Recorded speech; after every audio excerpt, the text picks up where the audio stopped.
षट्फलं धान्यकं प्रोक्तं सर्षपाश्यद्विकर्षिकः त्रिफलं रक्तमरीचं त्रिकर्षे वेल्लकं मतं निशा त्रिकर्षिका प्रोक्ता कंकोलं देवपुष्पकं शिलाजं त्वकचिरफलं प्रोक्ता प्रत्येकं चार्धकर्षिकं नारिकेलफलं शुष्कं बहुशः सूक्ष्मखण्डितं हिङ्गुषाणमितं ग्राह्यं किञ्चिदेरण्डकाष्ठकं तैलभृष्टं च तत्सर्व पाषाणे सूक्ष्मपेशितं सौरभाख्यं च तत्प्रोक्तं वृन्ताकादिषु योजयेत्।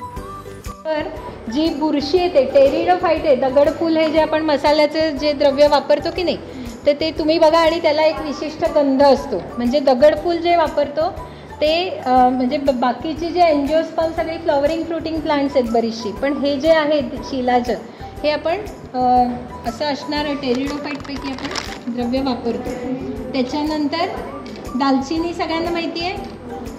याच्यामध्ये मसाला करण्यासाठी एक महत्त्वाच्या 2-3 ज्या गोष्टी आहेत की ज्या लक्षात घ्यायलाच पाहिजेत. आणि आपण जे वैद्य होणार आहोत सगळे, तर द्रव्य निवड काय करायची, म्हणजे पाठ दिलेला आहे, मार्केटमध्ये जाऊन तुम्ही विकत आणू शकता, पण तरीसुद्धा या गोष्टींची काळजी महत्त्वाची काय घेतली पाहिजे की तुम्ही हळूहळू तुमच्या सिलेबसमध्ये फर्स्ट इयर सेकंड इयरला जेव्हा तुम्ही याल तेव्हा द्रव्यगुणमध्ये तुम्ही शिकणारच आहे की जो पदार्थ आपण घेऊ त्याची क्वालिटी कशी असली पाहिजे. उत्तम प्रतीचा असेल तरच त्याचे अपेक्षित गुणधर्म सगळे मिळतील. उदाहरणच द्यायचं म्हटलं तर मसाल्याच्या पदार्थांमध्ये तुम्हाला माहिती आहे की प्राचीन काळापासून मसाल्याचे पदार्थ हे तेव्हाही मौल्यवान होते, आत्ताही आहेत आणि सगळ्यात जास्त किमतीचे आहेत. तुम्हाला माहिती असेल वेलची आहे, लवंग आहे, या सगळ्यांमध्ये ग्रेडेशन होतं की नाही. तर लवंग, आता मसाल्यातला एक महत्त्वाचा घटक लवंग आहे. तर लवंग, चांगली लवंग असेल आणि ताजी, म्हणजे लवंग संग्रह, आपल्याकडे संग्रह विधी दिलेले आहेत ग्रंथामध्ये काही, तर कोणती लवंग घ्यायची कोणती नाही घ्यायची, तर बाजारात मिळणारं कसंही म्हणजे वेगवेगळ्या क्वालिटीचे वेगवेगळ्या ग्रेडचं मटेरियल बाजारात अवेलेबल असतं.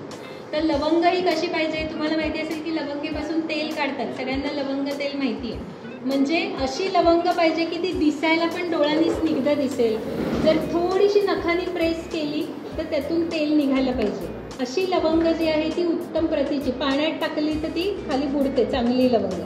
पण आता म्हणजे बऱ्यापैकी क्वालिटीज ज्या वेगवेगळ्या येतात त्यातली कमी प्रतीची लवंग असेल तर ज्याच्यामध्ये थोडी भेसळ होते. मग लवंगेचं सबस्टिट्यूट म्हणून किंवा ॲडल्ट्रेशन लवंगेचं काय होतं की म्हणजे लवंग ही काय आहे, प्रयोज्य अंग तुम्हाला दाखवते की पुष्पकलिका म्हणजे फुलाची कळी, लवंगेचा हा विशिष्ट प्रयोज्यांग आहे. म्हणजे कळी अवस्थेत न उमललेलं लवंगेचं जे झाड आहे तर पूर्ण फुलू द्यायचं नाही, कळी अवस्थेमध्येच त्या लवंग काढून घेतात आणि सावलीमध्ये सुकवतात, छाया शुष्क करतात. त्याच्यामुळे हा जो डोम शेप दिसतो याच्यामध्ये त्याचे स्त्री केसर आणि पुंकेसर फ्यूज्ड आहे. आणि याचा खालचा जो पार्ट आहे तर याच्या म्हणजे ते सगळ्या म्हणजे याच्या आजूबाजूनी सगळ्या ऑइल ग्लँड्स असतात. मग आपण सेक्शन घेतला तरी आपल्याला लगेच कळतं. तर अशा ज्या आहेत आणि जून झालेल्या ज्या लवंग असतात ज्याचं तेल कमी झालं म्हणजे ताजी लवंग अशी काढलेली ज्याच्यामध्ये तेलाचं प्रमाण जास्त असतं आणि जून होऊन गेल्या एकदा लवंगा की हळूहळू तेल कमी होतं आणि ती वृक्ष दिसायला लागते.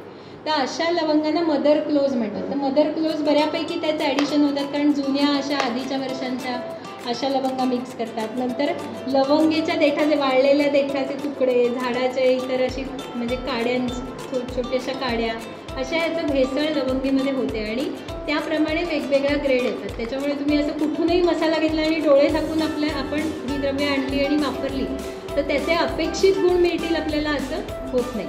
ते बघायला लागतं. शिवाय भौतिक अशुद्धी जी असते ना ती दूर करावी लागते. म्हणजे आजच्या काळात आपण वेगवेगळे जे मार्केटमधून घेतो तुम्हाला माहिती आहे अशी पोतीच्या पोती भरून मार्केटमध्ये ही द्रव्य येतात. मग अशी ती काही महिने पडून असतात. मग बऱ्यापैकी तुम्ही बघा कधी कधी उंदीर घुशी वेगवेगळ्या आळ्या लागलेल्या असतात, कधी त्यांच्या लेंड्या विंड्या असं सगळं ह्या मटेरियलमध्ये असतं. तर धने आहेत विशेष करून जी अशी सगळी म्हणजे जिरं धने मोहरी सगळ्या गोष्टी आहेत ना ह्या आधी आणून निवडून घ्यायच्या. म्हणजे त्यातली भौतिक अशुद्धी आपण हाताने स्वतः दूर करून काढून घ्यायची. काही वेळेला चाळून घ्यावी लागतं. म्हणजे जे असं जे म्हणजे अशी चांगली जी द्रव्ये असतात ती निवडून घेऊन मगच त्याचं पुढची जी प्रोसेसिंग आहे ते करणं अपेक्षित आहे. लक्षात आलं. म्हणजे लवंगा हे एक तुम्हाला मी उदाहरण दिलं. दालचिनीचं अजून एक उदाहरण तुम्हाला सांगू शकते की दालचिनी आणि तमालपत्र ही दोन्ही द्रव्ये जी आपण औषधामध्ये वापरतो. तमालपत्राचं जे झाड आहे त्याचं नाव आहे सिनॅमोमम तमाल. म्हणजे या झाडाची पानं जी आहेत ती तमालपत्र म्हणून वापरतो. आणि सिनॅमोमम झायलॅनिकम नावाचं जे झाड आहे त्या द्रव्याची बार्क साल ही दालचिनी म्हणून घेतो. सगळ्यात उत्तम क्वालिटीची जी सिलोन दालचिनी श्रीलंकेतली सिनॅमोमम व्हेरम स्पीशीज आहे त्याची पण बार्क आपण दालचिनी म्हणून घेतो. तर द्रव्यगुणात जेव्हा तुम्ही याल ना तेव्हा तुम्हाला हे सगळे ह्याच्या वेगवेगळे सबस्टिट्यूट काय आहेत, ह्याच्यात दालचिनीमध्ये पण वेगवेगळे प्रकार, त्याचे ग्रेड्स काय मिळतात, हे सगळं डिटेल तुम्हाला सांगेल.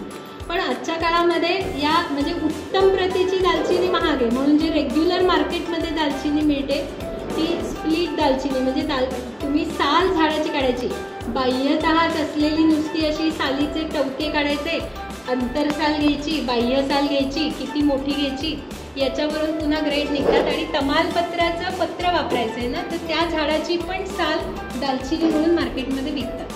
म्हणजे असं थोडंसं तर ते सबस्टिट्यूट म्हणू शकतो आपण. म्हणजे ओरिजिनल दालचिनी आणि याच्यात तर असं घेतलेलं द्रव्य हे मूळ कसं आहे, ओरिजिनल कसं दिसतं, त्यात ॲडल्ट्रेशन काय काय होतं, सबस्टिट्यूट्स त्याचे काय आहेत, प्रकार म्हणजे नंबर 1 नंबर 2 लवंगांमध्ये, वेलचीमध्ये उत्तम प्रतीची आजच्या काळामध्ये बऱ्यापैकी सगळ्यात उत्तम क्वालिटीचा जो माल आहे तो एक्सपोर्ट होतो बऱ्यापैकी.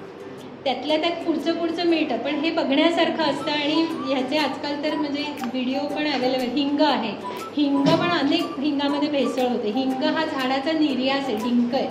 हिंगाची झाडं भारतात होत नाही.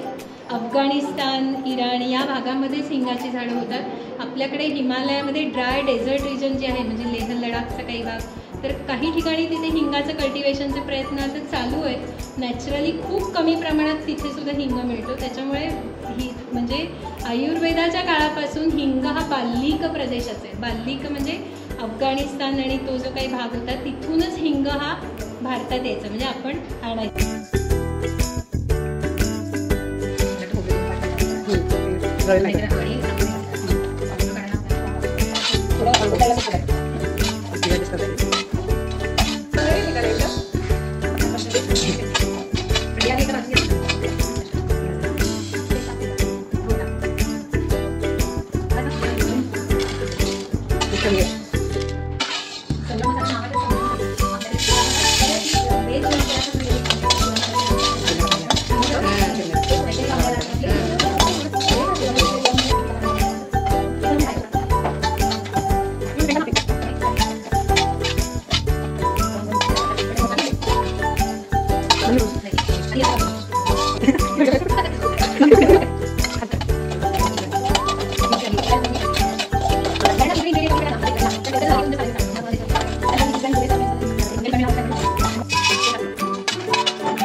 ठीक है, मिक्सर में डालते हैं।